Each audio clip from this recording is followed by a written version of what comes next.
Hey y'all, it's Jennifer. Welcome back to my channel. Today I'm coming to you with a used book haul. I know.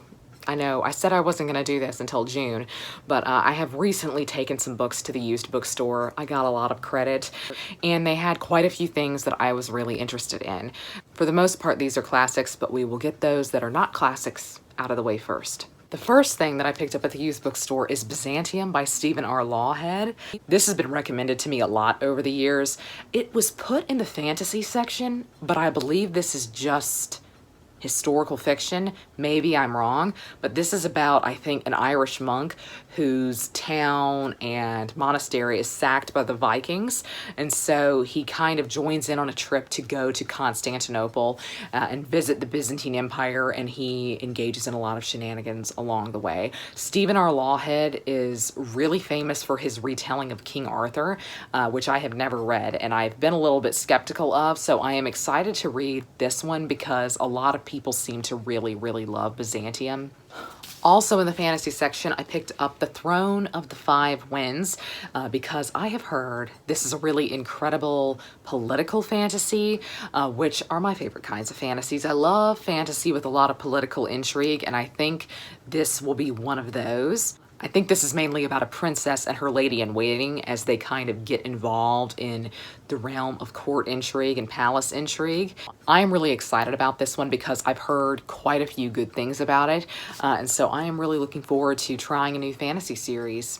I also picked up The Secret History by Donna Tartt because I definitely want to reread this year. I did not have a fantastic reading experience when I read this for the first time. I hate to say that because I know The Secret History really works for a lot of people. In fact, it is a lot of people's favorite book of all time.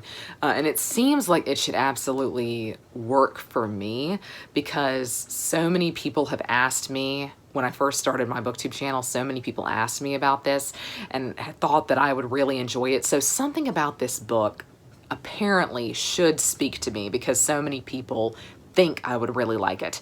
So I am looking forward to rereading this soon. Hopefully I have a much better experience with it than I did the first time I read it.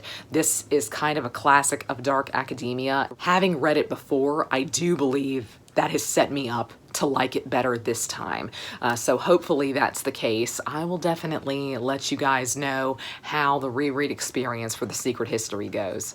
I also picked up The Fall of the Roman Empire by Peter Heather, who is a scholar I've heard quite a bit about. In fact, I may have read him before, but I have never read this. The Fall of the Roman Empire, the fall of the Western Roman Empire, is one of my favorite time periods, and I'm just absolutely fascinated by it.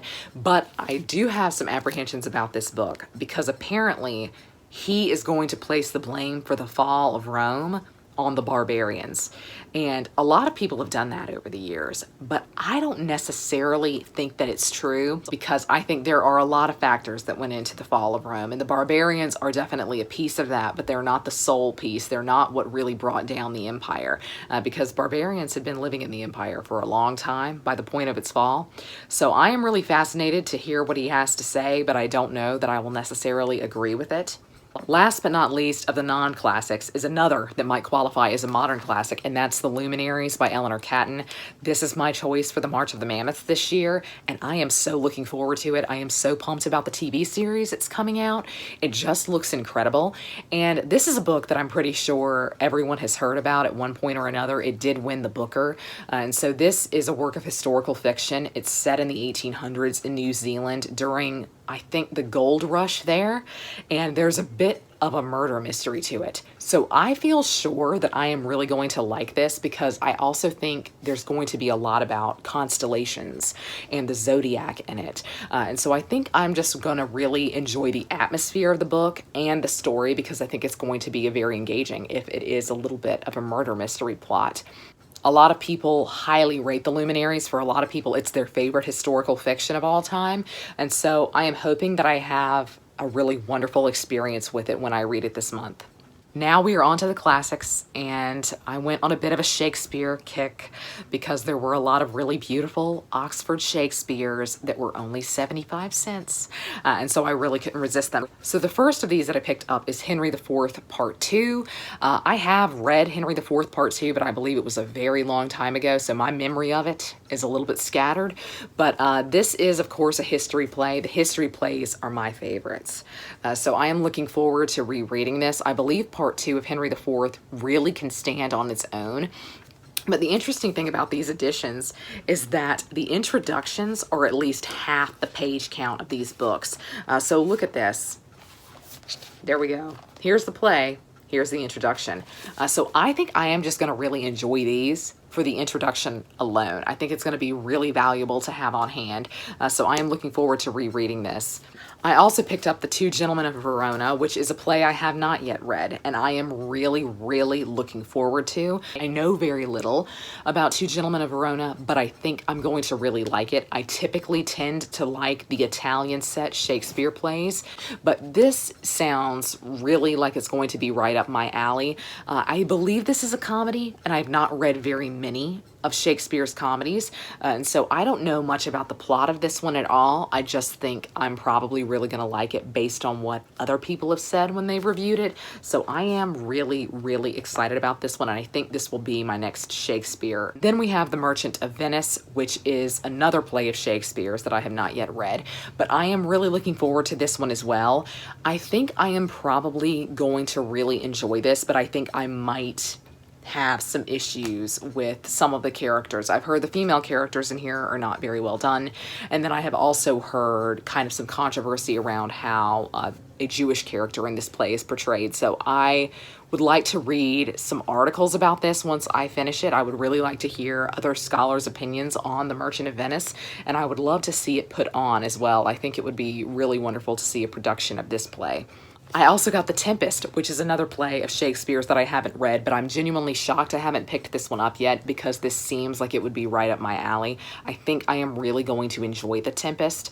Also, in terms of Shakespeare, I tend to really like the kind of magical plays. I believe a magician is going to be one of the main characters of this play.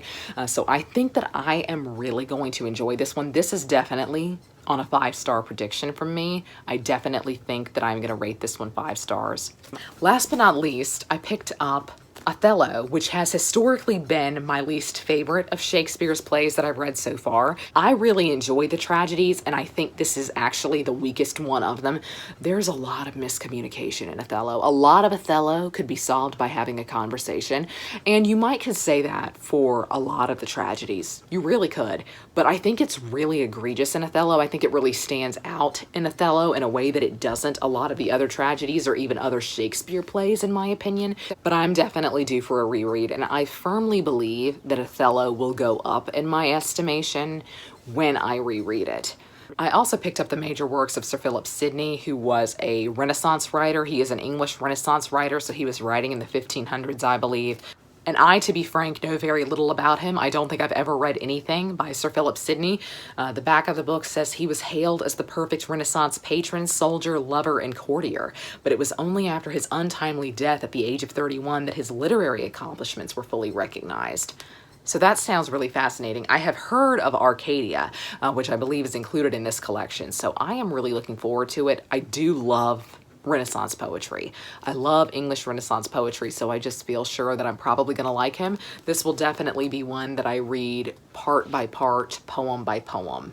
I also picked up Chronicles of the Crusades by Joinville and Villehardouin, which I am sure I am horribly mispronouncing, but these were French historians who were writing, I think, mostly about the Fourth Crusade, which is the most fascinating of the Crusades, in my opinion. And I've definitely read them before because I took a Crusades course, and there's actually quite a bit of primary source material that survives from the era of the Crusades.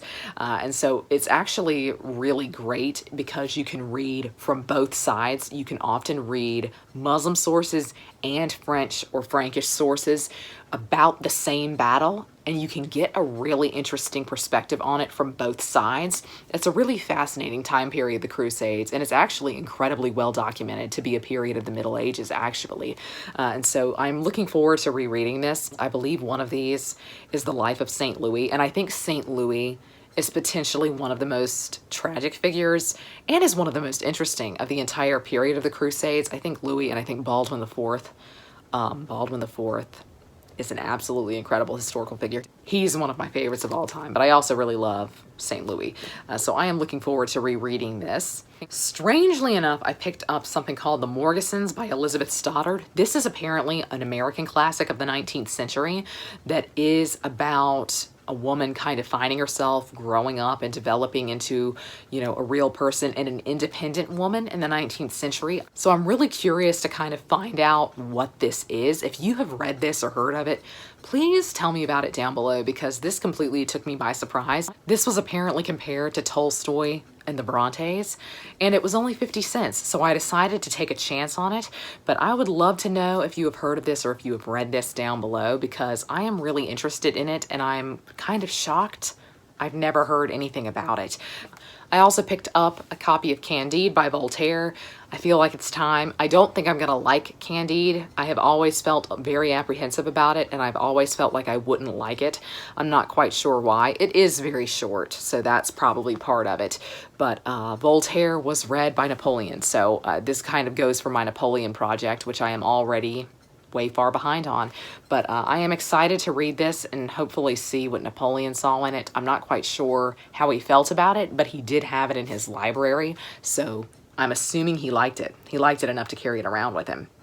And last but not least, I got selected writings of Samuel Johnson. I figured this would help me if I ever wanted to kind of complete that biography of Samuel Johnson that was written by James Boswell.